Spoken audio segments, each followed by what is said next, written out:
Hi, Bad Gamer here. Call of Duty 19, Assassin's Creed Radar, FIFA 2099, open worlds with towers, crafting, skill trees, microtransactions. Do you guys remember fun? Yeah, me neither. So I want to talk about who ruined gaming. Was it us or was it them? The big corporations, you know, the big guys. Today, the biggest games in the world are just slightly shinier. Technically versions of last year's biggest games with bigger maps and longer cutscenes and more things to do and more things to collect that you'll probably forget that they even existed, right? Crafting, looting, skill trees, all these things, man, like seasonal content. And my favorite, remakes of remakes, okay? And still we show up. We buy the collector's edition. We pre-order. We argue in the forums and in the Reddits about whether the lighting engine is realistic enough, even if the game itself feels like brushing your teeth with a $70 toothbrush. My question is it the game industry's fault that everything that we touch and that comes out feels quite soulless? Or are gamers the ones to blame for killing the innovation in the first place? And yeah, I know that sounds harsh. Let's talk about it. Whether you're a burned out fan or a dev that is trying to keep your job, we're all kind of stuck in the same loop. So I want to start with the obvious. Yes, the industry feels creatively bankrupt. Looking at the state of what AAA is right now, right? Most of them are about 260-hour grindfest built with thousands of overworked developers under the watchful eye of a publisher who only actually cares about, hitting quarterly projections.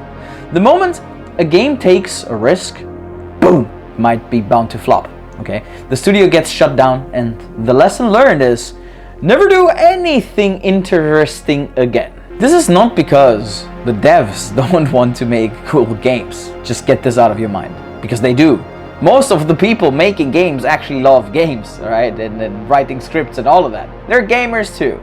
But the higher up chain, and the higher up you go into that chain, the more allergic everyone becomes to originality. Because originality is pretty risky, ladies and gentlemen. New ideas don't have predictable return on investment graphs, right? So what do you get?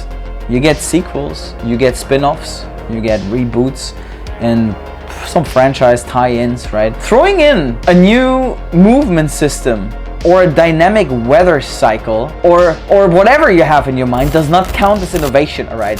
The core game is still the same. Same mission design, same upgrade trees, right? Same safe ideas that you just dress up in different packaging, which is sickening. I'd be easy to stop there and say, yeah, it's all the corporations' fault. They're the villains. They're the bad guys, right?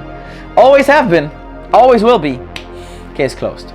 No, here's where it gets a little uncomfortable for most of the people watching. And if you've seen one of my previous videos, this is the part where usually it sparks a debate, because this is where I point out the finger not only to them, but to us, the consumer, the player, the fan. The industry didn't decide this on its own, right? It decided many things based on what we are actually buying. We, the gamers, right? The loyal fans, the subreddit defenders, the review bombers, right?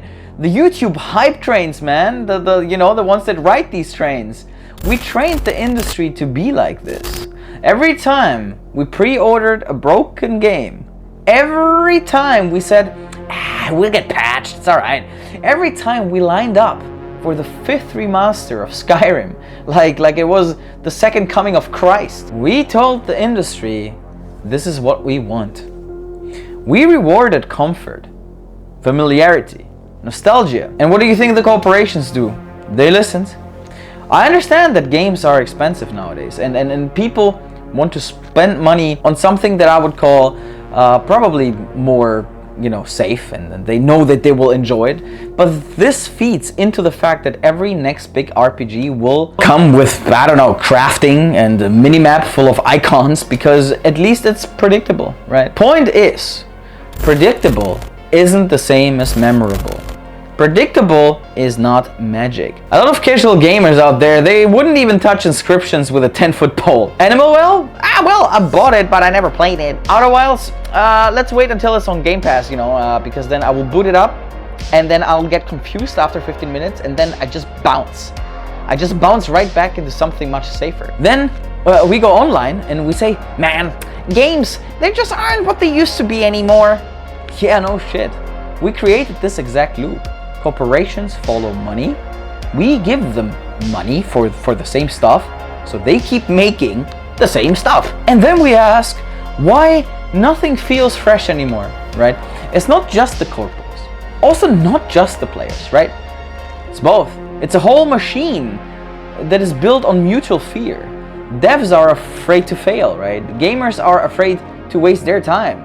And publishers, they're afraid to bet on anything that isn't already a guaranteed success. So everyone sticks to what's safe, what's known, what's market tested. And anything that falls outside of that model, anything, right? Anything genuinely creative becomes a unicorn, an exception, right? A miracle. Or worse, it gets buried at some point. And those unicorns, they go by the name indie games. If you're searching for innovation, if you want risk, want a game that actually dares to do something different, I'll be the one telling you that you're not gonna find it in any next 300 million billion quadrillion blockbuster, right? You'll find it in a creepy little fishing horror game made by 4 people in New Zealand. Or a silent text-based mystery where you play as the 18th century monk. Or a card game that suddenly turns into a psychological horror halfway through. Sounds cool? Each of those probably, I guess, caught your attention, right? And yet, I bet most of the people watching this video right now have never played them. Maybe never even heard of them, or don't even know what I'm referring to right now. Because these games are not in the spotlight, simply because they don't have also the marketing budgets, right, to boost out advertisements in your next IGN YouTube video. They almost just exist waiting to be found by someone brave enough with a big enough voice on YouTube or whatever, an audience to actually make people play this game, right? So where does that leave us? You and me watching right now. Honestly, in a pretty weird spot, I would say, right? The gaming industry is obsessed with growth and aiming to create this infinite content with live service ecosystems and monetization strategies and engagement loops and bro. And unfortunately, we, the players, are complicit in many ways. We binge it, we complain about it, and then we do it all again next year. Nintendo Switch 2 is the biggest joke in the industry right now, but I got a separate video coming up for that. And boy, am I looking forward to boost that video out. But I also have at least some good news, alright? We can choose to break the loop. We can start valuing surprise over safety. We can start supporting games that challenge us, that experiment, right? That have a risk. Games that risk being bad in the pursuit of doing something very cool. We can let ourselves get confused, frustrated, or even bored, because that's where innovation lives. Yep, it might mean skipping the next remaster. It might mean not buying the Battle Pass. It might mean passing on the $70 samey experience just because all your friends are doing it. And by doing that, it will maybe remind you why you fell in love with games in the first place. Not because they were perfect, no, but because they were alive. That's my take. Let me know yours in the comments. Bad Gamer out.